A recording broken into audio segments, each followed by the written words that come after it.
ఏపీలో కూటమి అభ్యర్థులకు కొత్త తలనొప్పి మొదలైంది. ఏపీలో జనసేన పోటీ చేయని స్థానాల్లో స్వతంత్ర అభ్యర్థులకు గాజు గ్లాసు గుర్తును కేటాయించింది. ఎలక్షన్ కమిషన్ గాజు గ్లాసు మరియు స్వతంత్ర అభ్యర్థుల గాజు గ్లాసు సింబల్ తో కూటమి అభ్యర్థుల్లో టెన్షన్ మొదలైంది. ఎన్నికల కమిషన్ నిబంధనల ప్రకారం పేరా 10(b)లో గాజు గ్లాసుగా ఉన్నందున ఆ సింబల్ ను స్వతంత్ర అభ్యర్థులకు కేటాయించింది. ఎన్నికల కమిషన్ ఈ నేపథ్యంలో ఏలూరు నియోజకవర్గం రిపబ్లికన్ ఇండియన్ పార్టీ నుండి బాబీకి గాజు గ్లాస్ అయితే కేటాయించింది. ఎన్నికల కమిషన్ ఆర్పీఐ పార్టీ అభ్యర్థికి గాజు గ్లాసు కేటాయింపుపై మరిన్ని వివరాలు మా ప్రతినిధి చైతన్య అందిస్తారు. ఏపీలో అయితే రాజకీయాలు అయితే కాకరేపుతున్నాయి. అయితే ప్రధానంగా ఏపీలో కూటమి అభ్యర్థులకైతే కంటి మీద కునుకు లేకుండా ఉన్న పరిస్థితి అయితే కనపడుతుంది. ఎందుకంటే ఏపీ వ్యాప్తంగా కూడా 23 స్వతంత్ర అభ్యర్థులకైతే గాజు గ్లాసును అయితే ఎలక్షన్ కమిషన్ అయితే నిర్ణయించింది. అయితే ఈ క్రమంలోనే ఏలూరు నియోజకవర్గానికి సంబంధించి ఆర్పీఐ పార్టీ నుంచి మత్య బాబీకి అయితే గాజు గ్లాస్ వచ్చింది. దీన్ని ఎన్నికల కమిషన్ ఫ్రీ సింబల్గా ఉండి ఎన్నికల కమిషన్ నిబంధనల ప్రకారం 10(b) పేరా ప్రకారం ఈ గ్లాసు సింబల్ని ఫ్రీ సింబల్గా ఎవరికైనా ఇవ్వచ్చని ఆ నిబంధనలు అయితే ఉందని చెప్తున్న పరిస్థితి అయితే ఉంది. ఏలూరుకు సంబంధించి మత్య బాబీ ఆర్పీఐ పార్టీ నుంచి ఆయనకైతే గాజు గ్లాసుని అయితే కేటాయించారు. అయితే మనతో పాటు మత్య బాబీ ఉన్నారు. ఆయన అడిగి గాజు గ్లాసు రావడం పట్ల ఎలా ఉందనేది తెలుసుకునే ప్రయత్నం చేద్దాం. సార్ చెప్పండి, మీకైతే గాజు గ్లాస్ వచ్చింది, మీకు ఎలా ఉందంటారు? అంటే కూటమి అభ్యర్థులు ఏమైనా కన్ఫ్యూజ్ అయ్యి గాజు గ్లాస్కి ఏమైనా పడుతుందా?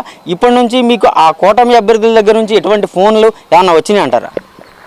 ముందుగా మెగా 9 ఛానల్ వారికి నా ప్రత్యేకమైనటువంటి జైభీములు తెలియజేస్తున్నా.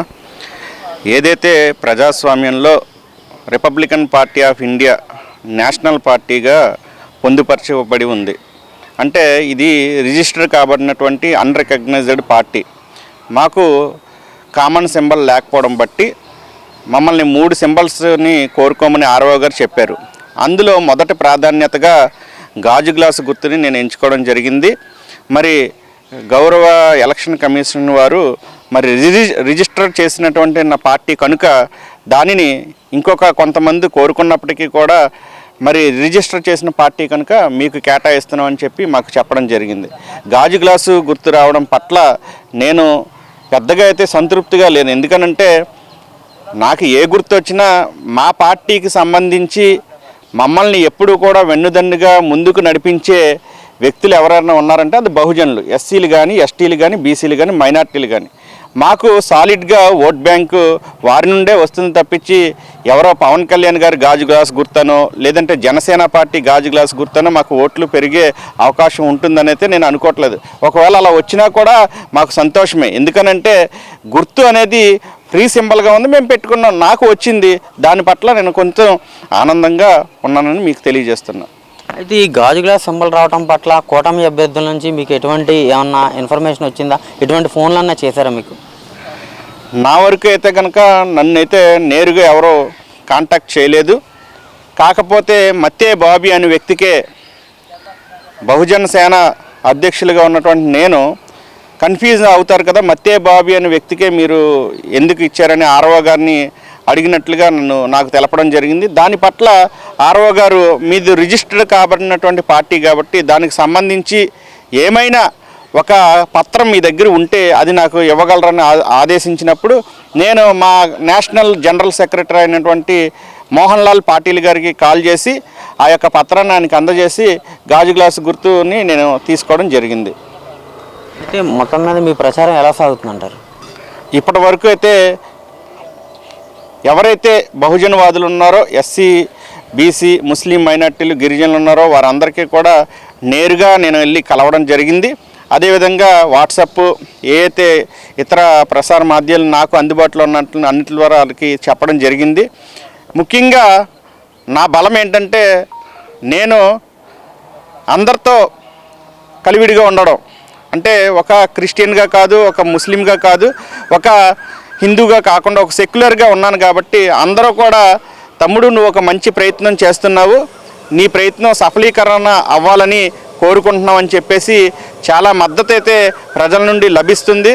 నేను ఒకటే భావిస్తున్నాను, గుర్తు అనేది కాకపోయినా కానీ ఇది నేరుగా బాబాసాహెబ్ అంబేద్కర్ స్వహస్తాలతో రూపొందించినటువంటి పార్టీ. ఆ పార్టీ కనుక మన కనీసం పోటీలో లేకపోతే తర్వాత తరాలకి పార్టీ ఒకటి ఉందని కూడా తెలియకపోవడం జరుగుతుందని కంటెస్టింగ్లో ఉండడం జరిగింది. అయితే మీరు ఒక బహుజనవాదిగా ఏలూరులో ప్రధానంగా ఈ నియోజకవర్గానికి సంబంధించి ఎస్సీ ఎస్టీ బీసీ మైనారిటీలు ఎటువంటి సమస్యలు ఉన్నాయి, మీరు గెలుపొందితే వారికి ఎటువంటి హామీలను ఇస్తారు? ప్రధానంగా పేదవారు చదువుకునేటువంటి కళాశాల గవర్నమెంట్ డిగ్రీ కళాశాల, అది 2008లో అది శాంక్షన్ చేయబడింది. ఇప్పటి వరకు కూడా దానికి శాశ్వత గృహ సముదాయం అనేది ఏర్పాటు చేయలేదు. మరి అది పాలకుల నిర్లక్ష్యం కాదా అని అడుగుతున్నాం. అదేవిధంగా మనకి ఉన్నటువంటి ప్రభుత్వ ఆసుపత్రుల్లో ఆధునిక సదుపాయాలు, అంటే ఏదైనా ఒక ఎమర్జెన్సీ కేసు వస్తే refer to Vijayawada, refer to మరి గుంటూరు హాస్పిటల్ అని చెప్తూ ఉంటారు డాక్టర్లు. అవి లేకుండా పేదవారికి విద్య, వైద్యం, ఉపాధి వైపు ఏదైతే 10వ తరగతి ఇంటర్మీడియట్ చదివి మధ్యలో ఆపేసినటువంటి వారికి కూడా ఏదైతే మనకున్నటువంటి స్కీమ్స్, ఎస్సీ కార్పొరేషన్ కావచ్చు, బీసీ కార్పొరేషన్ కావచ్చు, లేదా ఈ మధ్య వచ్చినటువంటి కాపు కార్పొరేషన్, వీటి ద్వారా చిన్న తరహా పరిశ్రమలు తీసుకొచ్చి వారికి ఉపాధి కల్పించాలన్నది నా ధ్యేయం. అది ఒకటే కాదు, ఆడపిల్లలకి ఈ మధ్యకాలంలో ఎక్కువగా రక్షణ లేకుండా పోతుంది. నా నియోజకవర్గంలో కనుక నేను గెలిస్తే ఆడపిల్లల భద్రతకి ఒక ప్రత్యేకమైనటువంటి ఒక చర్యలు చేపట్టి వాళ్ళకి అండగా ఉంటానని, ఎవరికి ఏ ఇబ్బంది వచ్చినా కానీ ఉదయం 7 గంటల నుండి ఆఫీసులో ఉండి ఆ సమస్యల పరిష్కారం కోసం పనిచేస్తానని, అదేవిధంగా ఎస్సీ ఎస్టీ బీసీ ముస్లిం మైనార్టీలకి అండగా ఉంటానని, ఎస్సీ ఎస్టీ బ్యాక్లాగ్ పోస్టులు ఏవైతే ఉన్నాయో వాటిని వెంటనే భర్తీ చేస్తానని, ఎస్సీ కార్పొరేషన్ ద్వారా ఎవరైనా మరి చిన్న లోన్ పెట్టుకుని మరి ఒక కిల్లీ కొట్టు కావచ్చు, లేదంటే ఏదైనా ఒక రుణ సదుపాయం ద్వారా ఉపాధి కావాలంటే కనుక నేను ఏమీ ఆశించకుండా పనిచేస్తానని, పని చేయడం కోసం మాత్రమే ఈ ఎన్నికల్లో ఉన్నాను. ప్రజాస్వామ్యంలో డబ్బులు నేను ఖర్చు పెట్టలేకపోయినా కానీ ఖచ్చితంగా పనిచేసే దమ్ము, ధైర్యం, తెగువ నాకు ఉంది. అంబేద్కర్ వారసుడిగా, ప్రజాస్వామ్యవాదిగా, రాజ్యాంగం కల్పించిన హక్కు ద్వారా పోటీలో ఉన్నానని తెలియజేస్తున్నా. అయితే మొత్తం మీద బహుజనవాదిగా తాను ఎస్సీ ఎస్టీ బీసీ మైనారిటీ వర్గాలన్న అందరి అభివృద్ధి కోసం ఏలూరు నియోజకవర్గం నుంచి తాను ఖచ్చితంగా గెలుపొంది గాజు గ్లాస్ ఒకటే ప్రాధాన్యత కాదని, బహుజనవాదిగా, ఉద్యమకారుడిగా తాను ప్రతి సమస్యని తీరుస్తానని మత్స్యబాబి అయితే చెప్తున్న పరిస్థితి ఉంది. కెమెరా పర్సన్ ప్రదీప్తో చైతన్య, మెగా 9 టీవీ, ఏలూరు నుండి.